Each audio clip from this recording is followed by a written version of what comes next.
Thank you, ladies and gentlemen. We're here today to talk about the interpretation of history through written documents. And I think we should begin with a definition of terms. There is first a distinction between pictorial documents, which are graphic or photographic representations, and written documents. Written documents may take the form of a holograph or handwritten material, such as this handwritten letter which you see.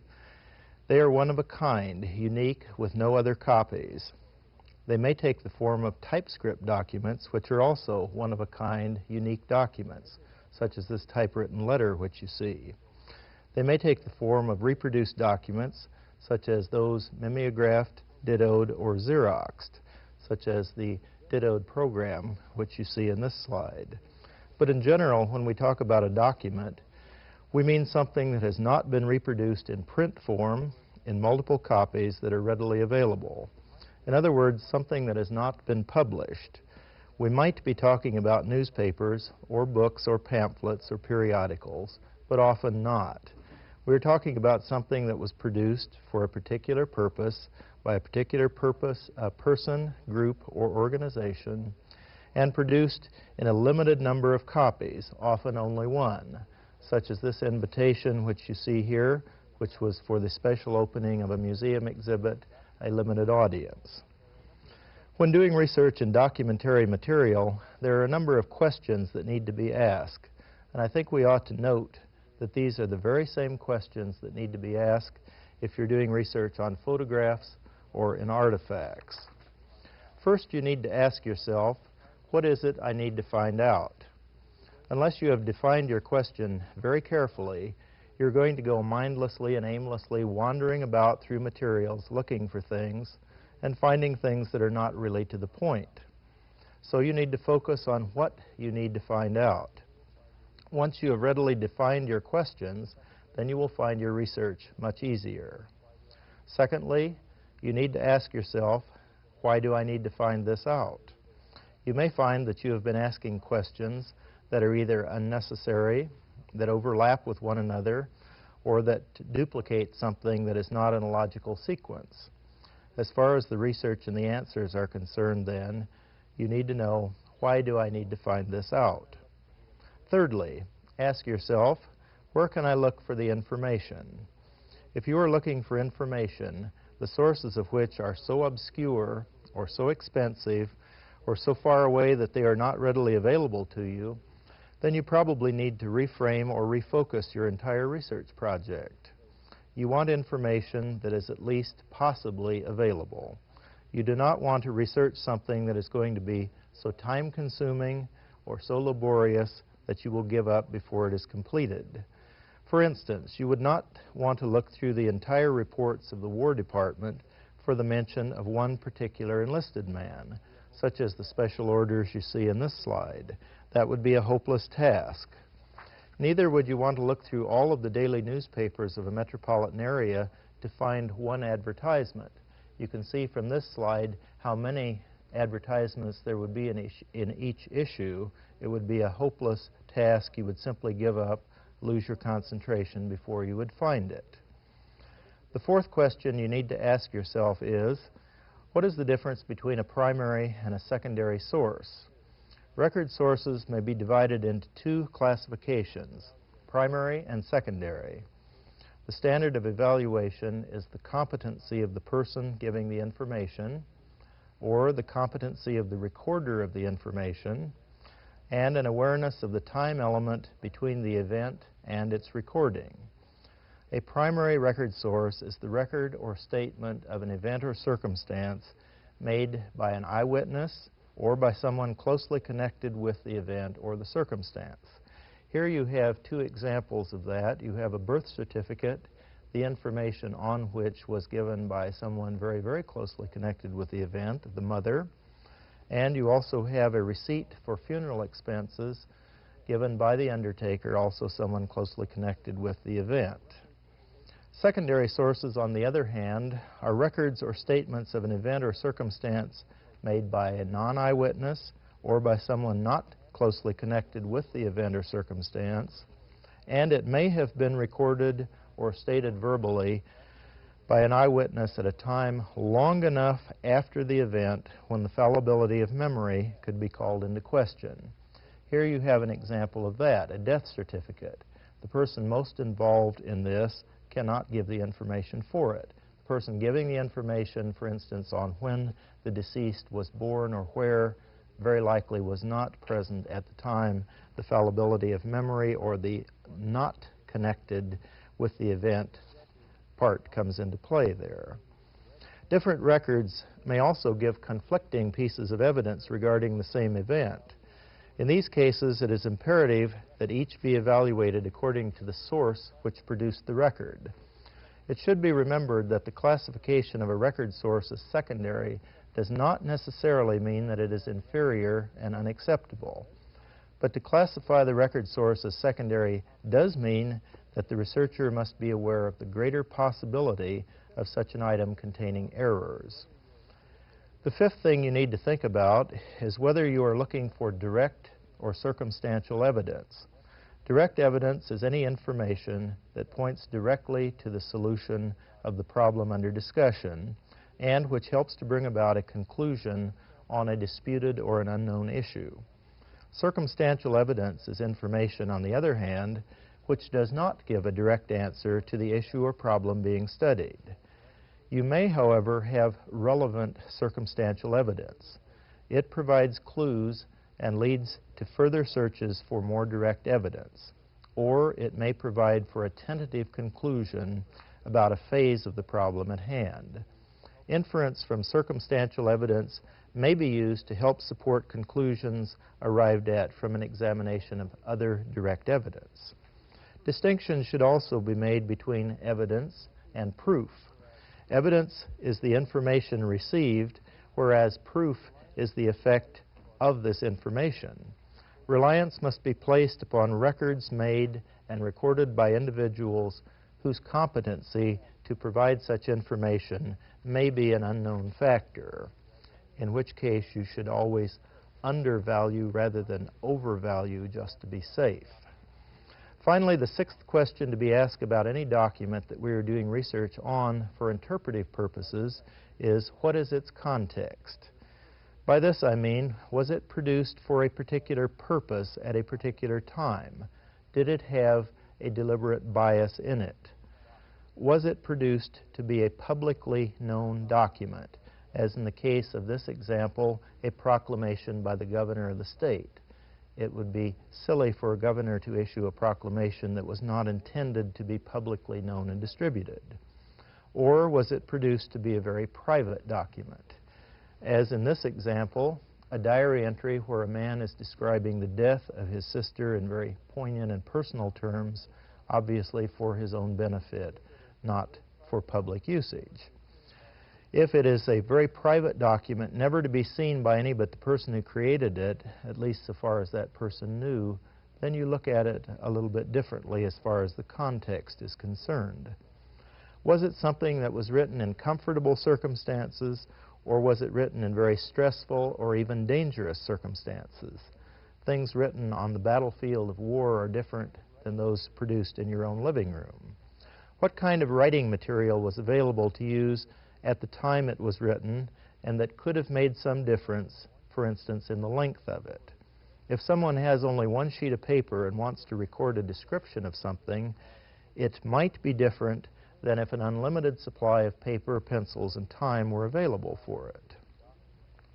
One of the things you need to decide in looking at a document is whether you are considering it only for the information that it contains. To begin to analyze the data, you need to ask certain other questions. You need to ask, what was made? What was this document to the person who created it? Was it a diary? Was it a letter? Was it a public opinion promulgation of some sort? Was it intended to convince somebody of something? Was it an attempt to keep a record to remind the person who made it of something at a later time? What was made? Second, how was it made? Was it made with a writing utensil that will help us to date it? Is the paper of a quality that would indicate that the person was a person of some wealth?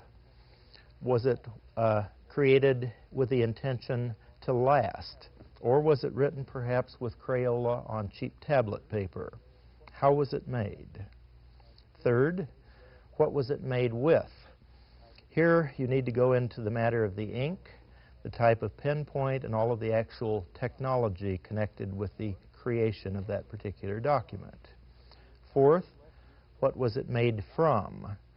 Now this is less useful in the case of a document than it is with an artifact, but in some cases one takes one piece of material and creates another as a part of the creation of a document. Filling in the blanks on a legal form, for instance, would be an example of this. And here you see in this slide a naturalization certificate that, as the basic printed legal form, means nothing, but when it's filled in with the information as here that Niels Larsen renounces his allegiance to the King of Denmark, then it becomes meaningful as a document for historical research purposes. Fifth, why was it made? What was the motivation behind the person who actually did the creation of this document? Six, where was it made? We need a location. And here you see an example of a letter with the place where the person was writing it very clearly indicated at the top. 7, when was it made? Here you have another example of a letter that's very precisely dated at the top. If you have the when and the where, then you are a large step towards placing the document in its historical perspective. Number 8, who made it? You need to have some concept of the author which will help you to understand why it is like it is. Here you have two examples. In one case you have a letterhead on the sheet of paper indicating the creator or the source of it. In the other case you have a signature on a holograph or handwritten letter indicating who it was from, the author of it. Number 9, what was done with it? Was it tucked away in the family Bible? Was it mailed to a relative? Was it tacked up on a church door for everybody to see? Perhaps it was sent to the editor of a local newspaper. What was done with it? And last but not least, number 10, why might it have survived? Now that's a very, very important question. There have been a vast number of documents created through the years since people have learned to write. Some of them have survived. In fact, some people think too many of them have survived. But a great proportion of those that have been created have not survived. Why did this particular one survive? Was it treasured by somebody who kept it for sentimental record? Or did he or she think it might become an historical record? Or might be financially valuable someday? You might, for instance, keep a holograph letter from a president of the United States for sentimental reasons, or also for future thought of the financial value of it. Perhaps this document was kept quite inadvertently just because it fell into the back of a dresser drawer and didn't turn up again for a while. Was it used as a bookmark and happened to survive that way? Or did it have important legal or financial ramifications for the person? Many people keep birth certificates, graduation diplomas, clippings of obituaries out of the newspaper, and most important of all, they most often keep deeds to property they own and records of payment of taxes. If it is none of these, then it had some importance to the person who did keep it, or else it survived quite accidentally, and we really need to know which it was. Documents are very easily categorized into large topics that correspond to the subjects of museum exhibits. I'll give you some examples of that. We might, for instance, classify some documents as biographical or genealogical. Here you have an example of a genealogical chart, which might be the introductory panel to an exhibit about this particular family. And a second example, you have a marriage certificate, which might be in an exhibit devoted to the biography of one of the two people involved in that particular marriage. We might categorize others as being political or governmental. Others might deal with economics or perhaps technology. Some might deal with religion or education, such as this report card, or recreation or arts or entertainment or crafts, or any one of a number of other things. There are always a large number of documents that deal with the military, such as this honorable discharge certificate. And there is a growing body of documentary material that deals with archaeological surveys and investigations. There are documents that deal with medicine, with diseases and illness, with death, such as this funeral mourning card, with buildings, with architecture, such as this elevation drawing of a building, with the views of towns or any of the other surroundings in which people lived, or even the material culture with which they surrounded themselves. There's an important group of documents allied with photography. Often on the back of photographs, for instance, will be the photographer's studio imprint and perhaps some information about it. In this example, you'll see the name and address and the town location of this particular photographer. It was used as an advertising device, but it helps an historian to place it in a geographical context. A photograph itself has an image, which is a photographic document. There's a written document on the back, most often. So the photograph then would be valuable from really 3 points of view: for the information in the image, the information in the written material on the back, and the photograph itself as an artifact. What types of written material are likely to be in the collection of a museum or an historical society?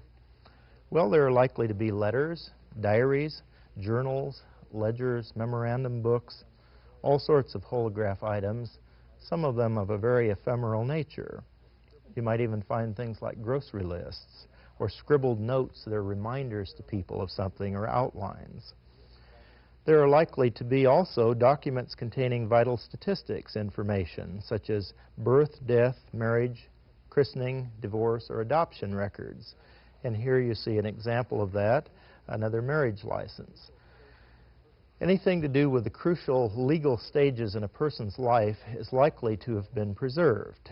There may be archival material also, which has been generated by governmental units, including such databases as the census. And here you see an example of the original census taker's handwritten entry for the 1880 federal decennial count, or tax rolls, legal documents such as deeds and wills. Here you see an example of a handwritten will.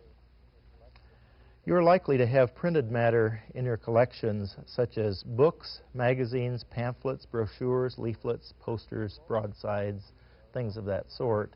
We've already said that these are often not considered documents, but for museum exhibit purposes, in terms of your collection, they might be, and they can often be dealt with for research and interpretive purposes in the same way as the other documents.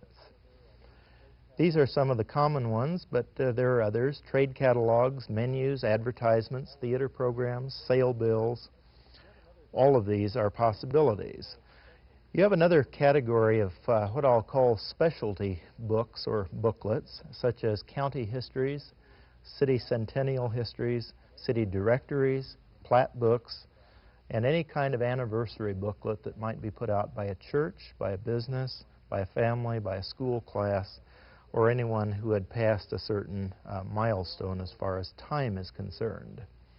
There are also maps of various kinds, architectural drawings, diplomas, such as this high school diploma, certificates, awards, charters, induction and discharge papers from the military, degrees, inventories, whether for probate or otherwise, attendance records and registers from schools, such as this page from an 1870s school attendance register, term papers, report cards, dissertations, theses, scripts for plays, and hundreds of other things.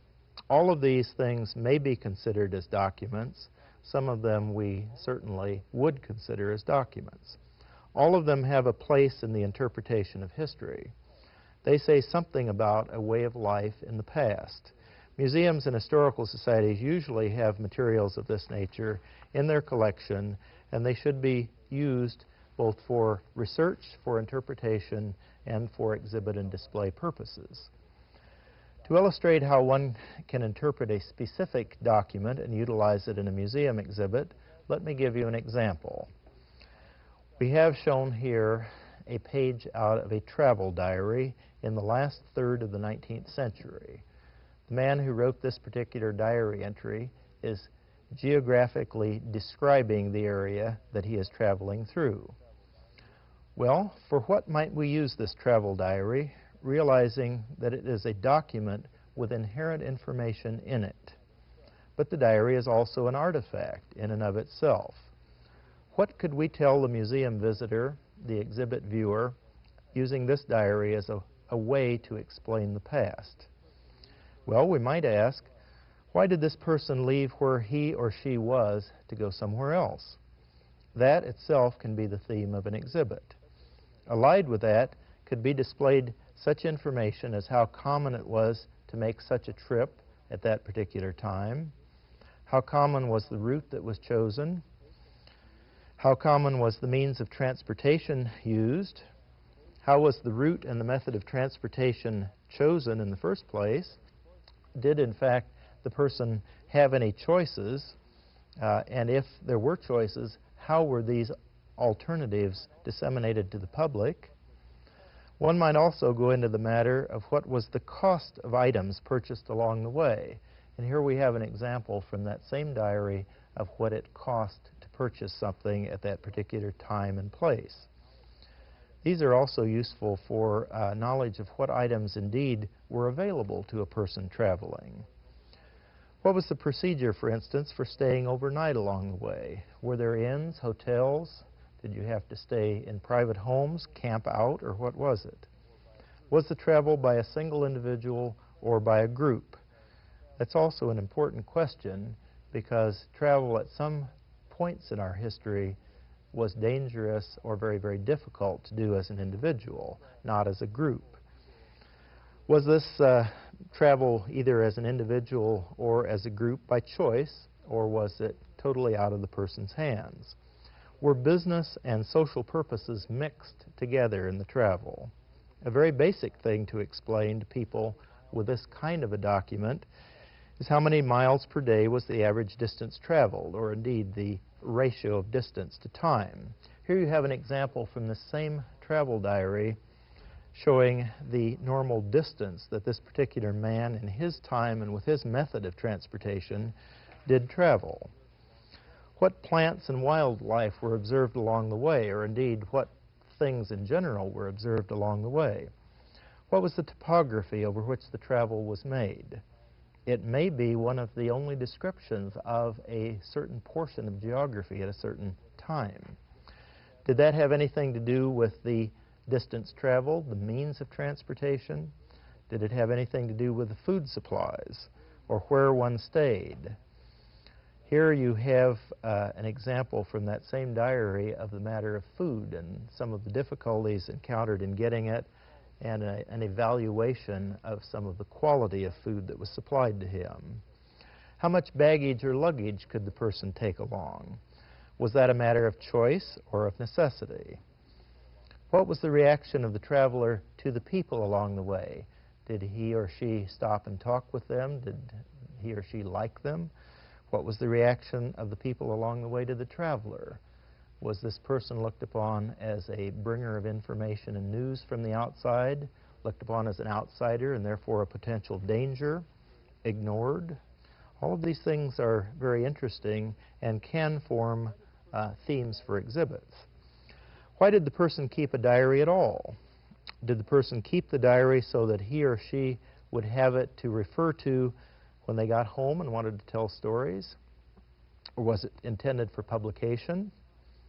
Perhaps it was just kept to kill time because they had very long, boring evenings. Was the diary intended for other people to read or not? Once you've done a little bit of historical research in diaries, you will note a very dramatic difference in whether the diary was intended only for your personal information or if it was casually left hidden where everybody could find it and could read it. That's a very basic question in every other holograph document as well. Was it intended for the creator's eye only or for other people to read? Sometimes this is inherent within the terminology that's used. Sometimes you know that the person is saying that he is writing it as a private document, but you also know that he hopes somebody will find it and read it. What writing equipment was used? Did the person take along a separate book to keep the diary in, or did they simply use something that was makeshift, having then decided to keep a diary after they were away from the source of supply of such books?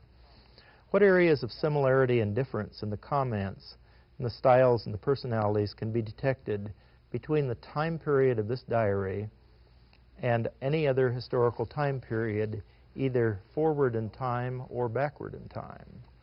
Well, we have just asked enough questions and created enough themes from this one document to fill a whole museum.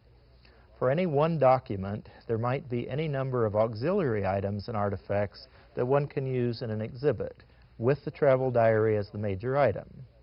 The travel diary itself can be used as an auxiliary or support item in an exhibit as well. One, for instance, might display the photograph of the person who made the trip. Here you see an actual portrait of a man who kept the diary that was used as an example earlier in this particular program.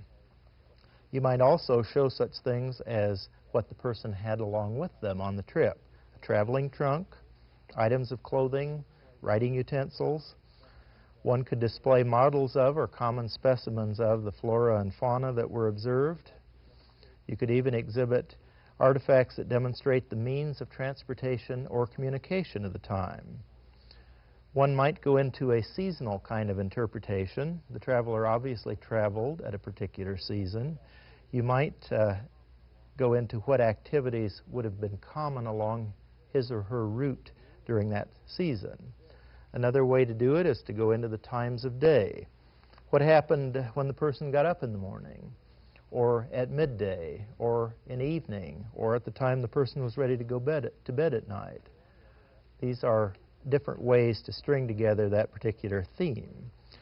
There are, in fact, an endless number of ways in which this document or any other document could be used to very good advantage to help explain a way of life in the past to people now. It could be utilized either for the information contained in it or as an artifact in and of itself.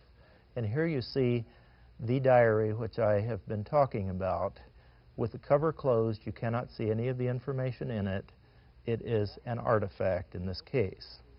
The document can be the main focus of the theme or the exhibit, can be used as an auxiliary item to help explain and support another theme, or used simply as one of a series of things that are on display. What I have just discussed about a particular type of a document can, for the most part, be used in interpreting any other type of document as well. And so, by using some of these ideas, documents can and will be used more effectively in the interpretation of history. Thank you.